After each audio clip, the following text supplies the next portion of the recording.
Good morning to all of you. Jai Hind, Jai Bharat.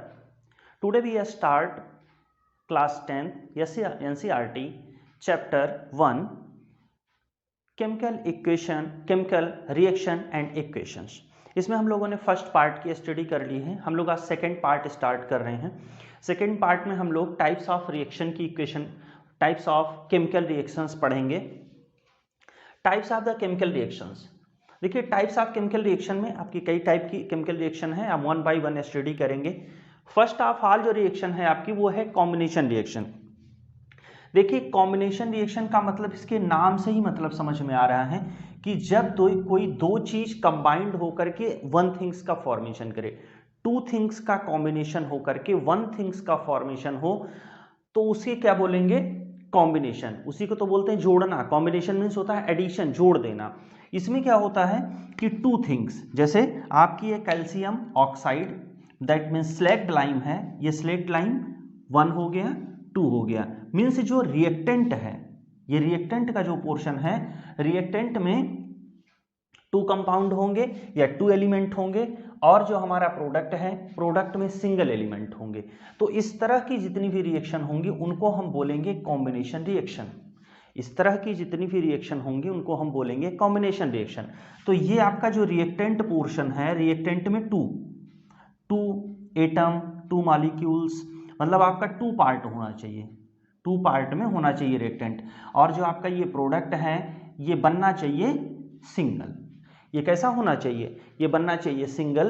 तो इसको हम बोलेंगे कॉम्बिनेशन रिएक्शन। जैसे carbon react with the oxygen, carbon और ऑक्सीजन ये दोनों रिएक्शन करेंगे तो कार्बन डाइऑक्साइड का फॉर्मेशन कर रहे हैं, तो टू थिंग्स मिलकर के सिंगल थिंग्स का फॉर्मेशन कर रहे हैं, इसको बोलेंगे combination reaction. Hydrogen react with the oxygen then form the water, this is called the combination reaction. Decomposition reaction. Decomposition reaction, देखिए डिकम्पोजिशन मीन्स होता है छोटे छोटे पार्टिकल में या स्मॉल पार्टिकल्स में किसी चीज को ब्रेक करना, इसको बोलते हैं डिकम्पोजिशन रिएक्शन। देखिए ये आयरन सल्फेट है। आयरन सल्फेट को जब हम हीट करते हैं, आयरन सल्फेट को जब हम हीट करते हैं तो आयरन सल्फेट चेंज हो जाता है iron oxide, sulphur dioxide and sulphur trioxide. इसके फॉर्मेट में ये चेंज हो जाता है, इसको फेरिक ऑक्साइड भी बोलते हैं। ठीक है, इस तरह से ये छोटे छोटे पार्ट्स में ब्रेक हो जाता है, इसको हम बोलते हैं डिकम्पोजिशन। डिकम्पोजिशन मीन्स होता है डिकम्पोज्ड बोलते हैं। ठीक है, डिकम्पोज से आया डिकम्पोजिशन। डिकम्पोजिशन मीन्स होता है छोटे छोटे पार्ट में तोड़ देना, अपने स्थान से उसको हटा देना। यह है आपका कैल्शियम कार्बोनेट, ये आपका है कैल्शियम कार्बोनेट, इसको बोलते हैं लाइमस्टोन। लाइमस्टोन को जब हीट करते हैं, when the limestone heat then change into the calcium oxide, that means limestone and calcium carbonate, sorry carbon dioxide में ब्रेक हो जाता है। कैल्शियम ऑक्साइड और कार्बन डाइऑक्साइड में ये ब्रेक हो जाता है। इसी तरह से अगर लेड नाइट्रेट को हम हीट करते हैं तो लेड ऑक्साइड, नाइट्रोजन डाइऑक्साइड और ऑक्सीजन का फॉर्मेशन होता है। Next reaction when the silver chloride है, अगर इसको भी हम गर्म करते हैं तो इससे हमें सिल्वर और क्लोरीन मिलती है। सिल्वर और क्लोरीन तो दो पार्ट में ब्रेक हो गया, तो ये क्या हो गए? Decomposition reaction. नेक्स्ट आपका आता है सिल्वर ब्रोमाइड। सिल्वर ब्रोमाइड को भी जब अगर हम हीट करते हैं तो हमें सिल्वर और ब्रोमीन मिलती है, सिल्वर और ब्रोमीन मिलती है। तो सिल्वर ब्रोमाइड क्या है? सिंगल कंपाउंड था, गर्म करने के बाद प्रोडक्ट में हमें दो कंपाउंड मिले, सिल्वर और ब्रोमीन, तो ये आपकी हो गई decomposition. Third type reaction is the displacement reaction. Displacement means होता है किसी को उसके प्लेस से हटा देना, किसी को भी उसके प्लेस से हटा देना, इसी को डिस्प्लेसमेंट बोलते हैं। प्लेसमेंट मीन्स होता है, आपने वर्ड सुना होगा ना, उनका प्लेसमेंट हो गया, उनको एक पोजीशन मिल गई, तो इसको बोलेंगे प्लेसमेंट। अब उसमें आपने लगा लिया डिस्प्लेसमेंट, तो वो जिस पोजीशन पे थे उस पोजीशन से किसी को हटा देना, इसको बोलते हैं डिस्प्लेसमेंट। ऐसे ही अगर एक एटम दूसरे एटम को किसी रिएक्शन से रिमूव कर देता है तो इस प्रोसेस को बोलते हैं डिस्प्लेसमेंट रिएक्शन। जैसे इसमें देखिए आप, ये आयरन है, ये आपका क्या है, आयरन एटम है। इस आयरन एटम ने क्या किया, कॉपर सल्फेट का एक एक्वस सॉल्यूशन है, कॉपर सल्फेट का एक एक्वस सॉल्यूशन है और उस एक्वस सॉल्यूशन में हमने आयरन डाल दिया। तो आयरन ने क्या किया कि कॉपर को हटाया और कॉपर के प्लेस पे खुद बैठ गया, सल्फेट के साथ कॉपर के प्लेस पे खुद बैठ गया और कॉपर को रिमूव कर दिया।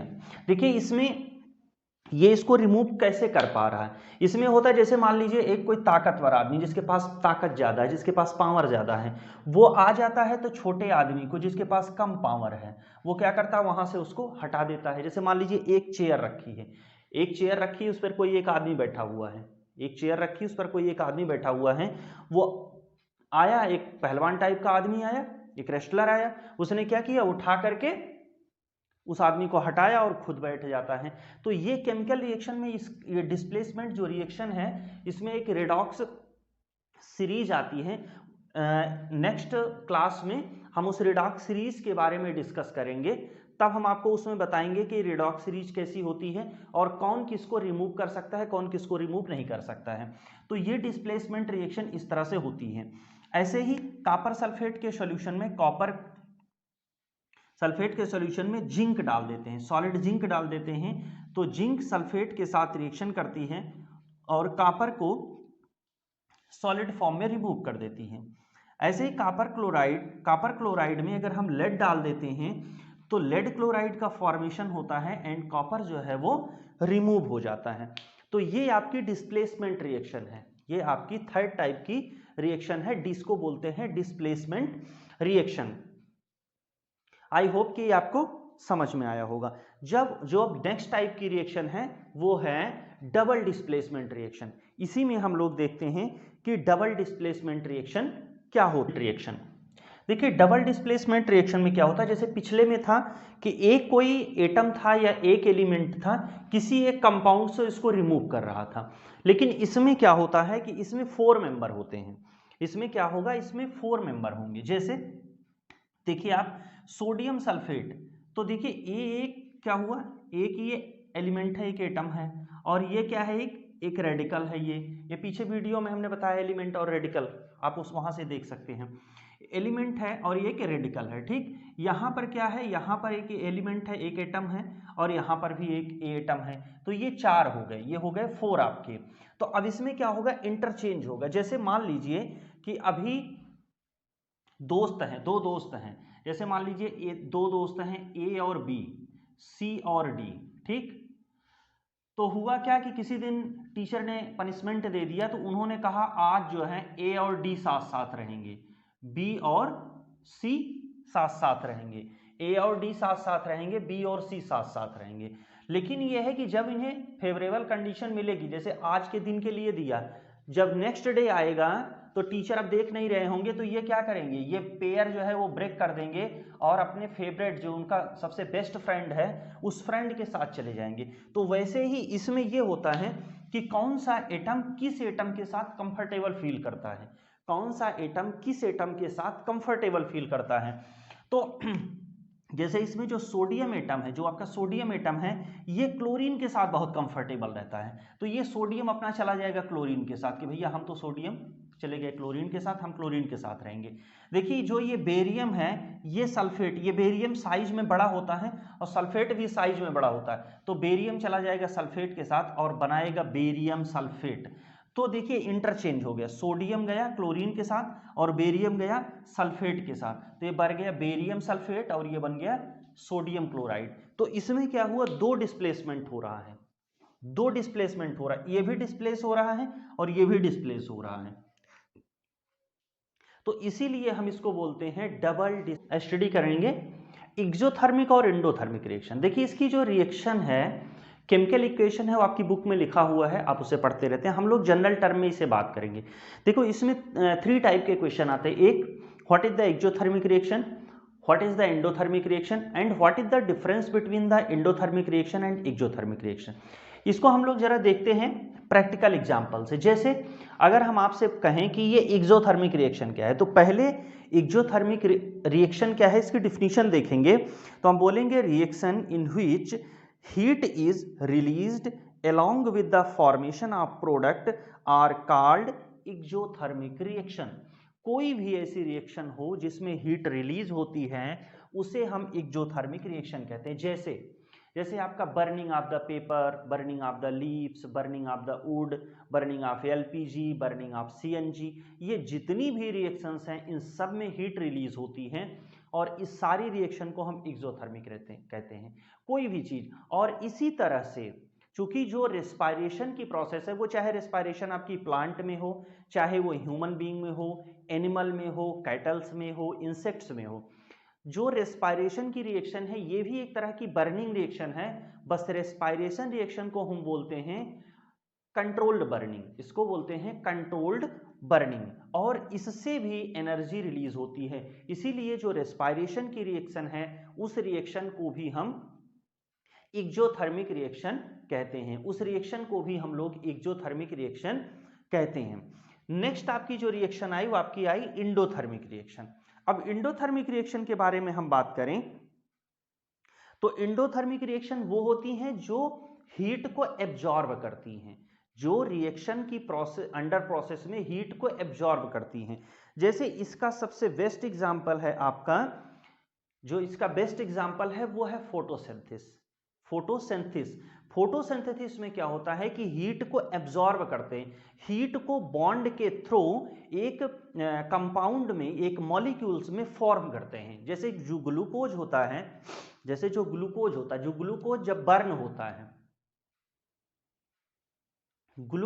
बर्न होता है तो एनर्जी रिलीज होता है, लेकिन जब ग्लूकोज बन रहा होता है तो वो एनर्जी को एब्जॉर्ब करता है, क्योंकि जब तक वो एनर्जी को अपने अंदर स्टोर नहीं करेगा तो वो बर्न होगा तो एनर्जी नहीं देगा। तो इसीलिए जो फोटोसिंथेसिस की प्रोसेस है, फोटोसिंथेसिस में ग्लूकोज का फॉर्मेशन होता है तो ये एनर्जी को लेता है, एनर्जी उसमें जो बॉन्डिंग होते हैं उस बॉन्डिंग में वो सन से, जो क्लोरोफिल है वो सन से एनर्जी को ट्रैप करता है और ट्रैप करके ग्लूकोज के अंदर बॉन्ड्स में उसको बांध देता है, एटीपी के फॉर्म में उसको बांधता है। तो ये जो रिएक्शन है, ये इस तरह की जो रिएक्शन है वो एंडोथर्मिक रिएक्शन में आती है।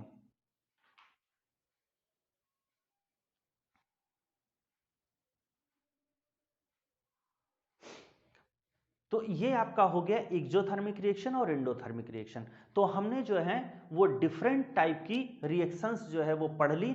नेक्स्ट हमने अभी बीच में एक रिडक्शन सीरीज आई थी, हमने आपको बताया था, तो ये हम लोगों ने पढ़ लिया। नेक्स्ट जो हमारी क्लास होगी उस क्लास में हम लोग रिडक्शन सीरीज पढ़ेंगे, ऑक्सीडेशन और रिडक्शन पढ़ेंगे, इस तरह के क्वेश्चंस हम लोग करेंगे। तो अब हम लोग एक एक्सरसाइज कर लेते हैं। इसमें आपको कमेंट सेक्शन में लिख करके देना है राइट। ऐसे आपको एग्जाम्पल लिखने हैं जो ये वीडियो है इसमें जो हमने एग्जाम्पल बताए हैं वो एग्जाम्पल नहीं लिखने हैं, अलग से लिखने हैं। Two example of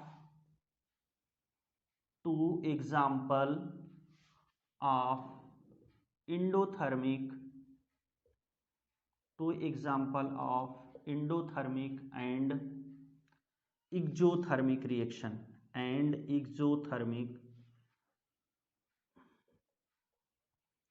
exothermic reaction, ये आपको कमेंट सेक्शन में लिख करके बताना है कि एंडोथर्मिक और एक्सोथर्मिक के दो एग्जाम्पल आपको बताने हैं। Okay, thank you for watching, thank you to everyone.